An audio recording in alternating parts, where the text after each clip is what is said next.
Listen, my children, and you shall hear of the midnight ride of Paul Revere. On the 18th of April in '75, hardly a man is now alive who remembers that famous day and year. He said to his friend, if the British march by land or sea from the town tonight, hang a lantern aloft in the belfry arch of the North Church tower as a signal light. One if by land and two if by sea, and I on the opposite shore will be, ready to ride and spread the alarm through every Middlesex village and farm, for the country folk to be up and to arm.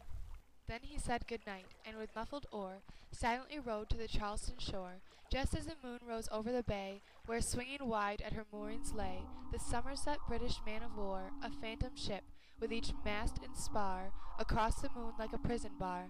and a huge black hulk that was magnified by its own reflection in the tide.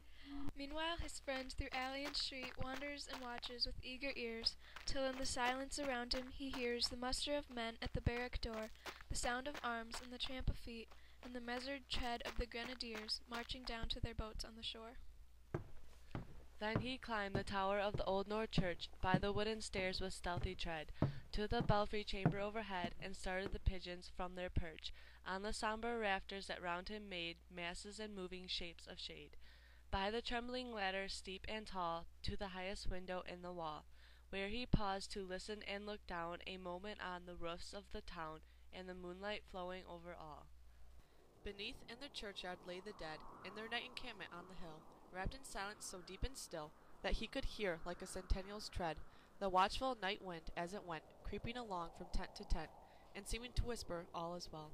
A moment only he feels the spell of the place and the hour, and the secret dread of the lonely belfry and the dead, for suddenly all his thoughts are bent on a shadowy something far away,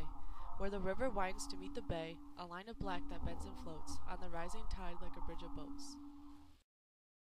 Meanwhile, impatient to mount and ride, booted and spurred with a heavy stride, on the opposite shore walked Paul Revere. Now he patted his horse's side, now he gazed at the landscape far and near, then, impetuous, stamped the earth, and turned and tightened his saddle girth. But mostly he watched, with eager search, the belfry tower of the old North Church, as it rose above the graves on the hill, lonely and spectral and sombre and still. And lo, as he looks on the belfry's height, a glimmer and then a gleam of light. He springs to the saddle, and bridle he turns, but lingers and gazes till full on his sight the second lamp in the belfry burns.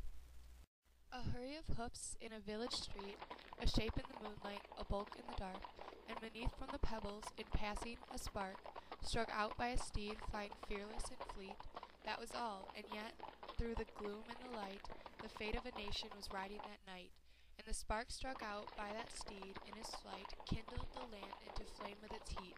He has left the village and mounted the steep, and beneath him, tranquil and broad and deep,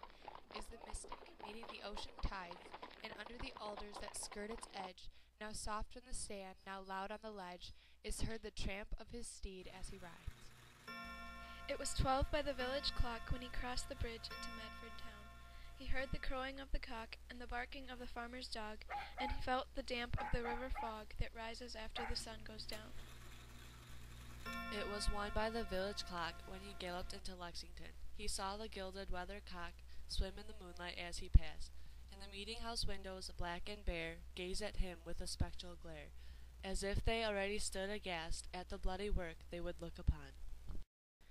It was 2 by the village clock when he came to the bridge in Concord town. He heard the bleating of the flock and the twitter of birds among the trees, and felt the breath of the morning breeze blowing over the meadow brown, and one was safe and asleep in his bed, who at the bridge would be first to fall, who that day would be lying dead, pierced by a British musket ball.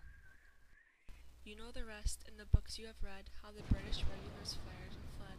how the farmers gave them ball for ball from behind each fence and farmyard wall, chasing the redcoats down the lane, then crossing the fields to emerge again under the trees at the turn of the road, and only pausing to fire and load. So through the night rode Paul Revere, and so through the night went his cry of alarm to every Middlesex village and farm, a cry of defiance and not of fear, a voice in the darkness, a knock at the door, and a word that shall echo for evermore. For borne on the night wind of the past, through all our history to the last, in the hour of darkness and peril and need, the people will waken and listen to hear the hurrying hoofbeats of that steed and the midnight message of Paul Revere.